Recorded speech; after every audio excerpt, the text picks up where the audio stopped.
Hospital में हम लोग देखे उनको पूरा लगा हुआ है और कोई सेंस नहीं, मतलब पूरा एकदम पड़ी हुई है।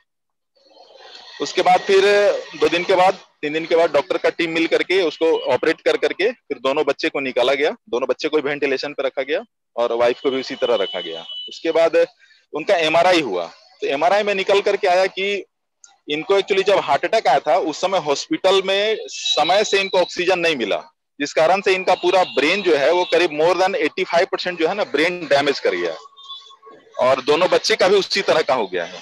तो दोनों बच्चा तो डेथ कर गया, एक तो 44 डेज के बाद डेथ कर गया और एक 2 साल 13 दिन के बाद 2 साल 2 महीना। वाइफ अभी करीब 3 साल से बेड पे है, सेंसलेस, कंप्लीट सेंसलेस है।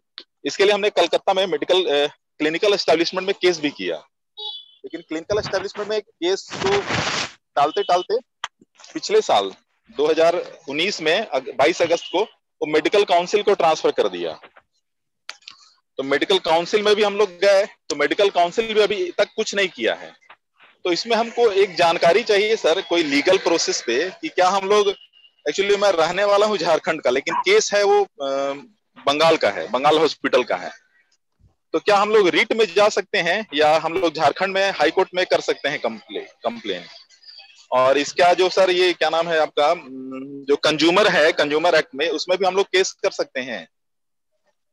नित्यानंद मिश्रा जी, आप हाँ, इसका कंज्यूमर आपका मामला थोड़ा सा लीगल है। कंज्यूमर फोरम में जा सकते हैं जी और सर। इनको उनके पास राइट है कंज्यूमर फोरम में जाने का। हाँ सर, क्या हम लोग झारखंड में कर सकते हैं क्या, केवल बंगाल का लेकिन केस है ये? क्योंकि आप रहते परमानेंट यहाँ पे है ना, झारखंड में ही सर। हाँ, तो आप झारखंड में भी लगा सकते हैं। और सर यदि हमको रीट में जाना होगा, क्योंकि वहां हम एक वकील से बातचीत किए तो वकील का कहना था कि एक्चुअली मेडिकल काउंसिल और क्लिनिकल एस्टेब्लिशमेंट आपका केस को डिस्पोज करने के चक्कर में है, इसीलिए वो क्या कर रहा है ना, डिले करवा रहा है। तो आप इसके लिए होगा क्या कि आप रिट में जाइए, और रिट में जाने के बाद फिर शायद हाई कोर्ट जब वहां से कुछ भेजेगा तो शायद उस पर कुछ संज्ञान लेकर करके जल्दी कर सकता है। तो क्या हम रिट झारखंड में भी लगा सकते हैं?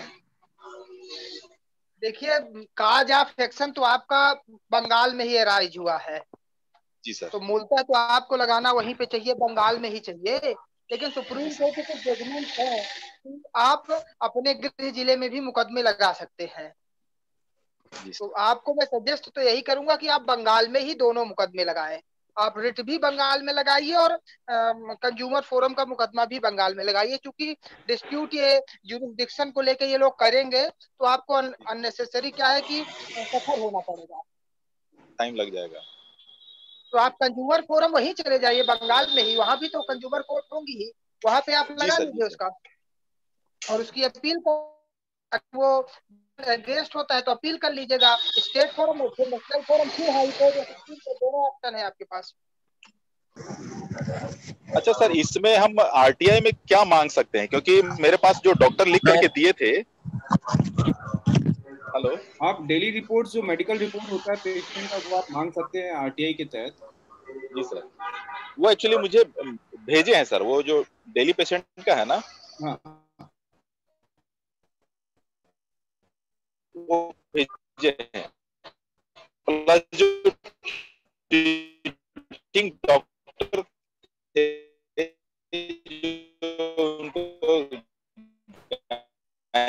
नहीं डॉक्टर थे, तो वो भी लिख जब और के थे कि तो वो एफिडेविट में दिए हैं, तो ये मेरा केस एक मजबूत बनता है कि आप आरटीआई, वही मैं कह रहा हूँ कि आरटीआई में एक तो अगर आपको 2-3 चीजें हैं, अगर आपको ये शक है कि वहां पर हॉस्पिटल में इनफ डॉक्टर्स नहीं थे या जो उनके पास रिक्वायर्ड वो नहीं था, तो एज पर एक्ट वो नॉर्म्स के तहत उनको एक रिक्वायर्ड नंबर और सेटअप जो प्रोसीजर है उसके तहत उनको काम करना होता है।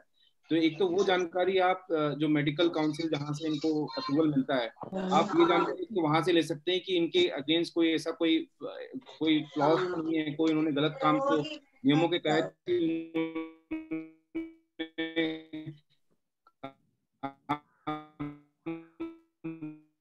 किया है कि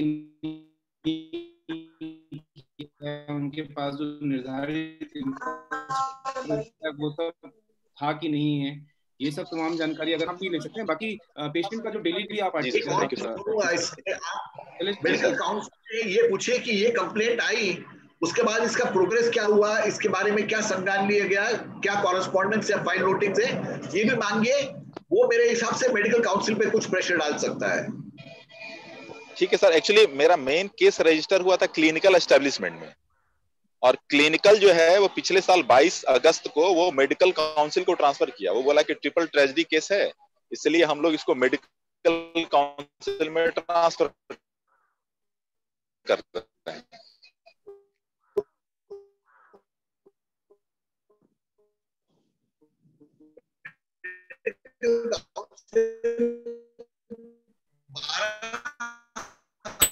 से क्या किया आपके केस में राहुल सर? क्यों सर?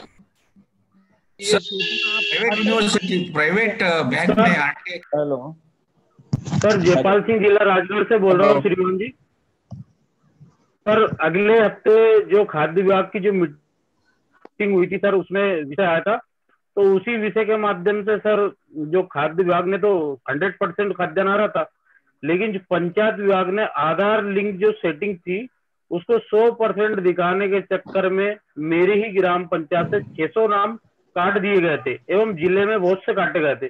मेरे जिले का इस माह का 30 कुंटल खाद्यान्न नहीं आया था, जिस पर आपके जो सुझाव और जो वीडियो देख रहा था, और उसके माध्यम से मैंने खाद्य विभाग को संपर्क किया कि श्रीमान जी आपका जो खाद्य विभाग है उसके आधार जो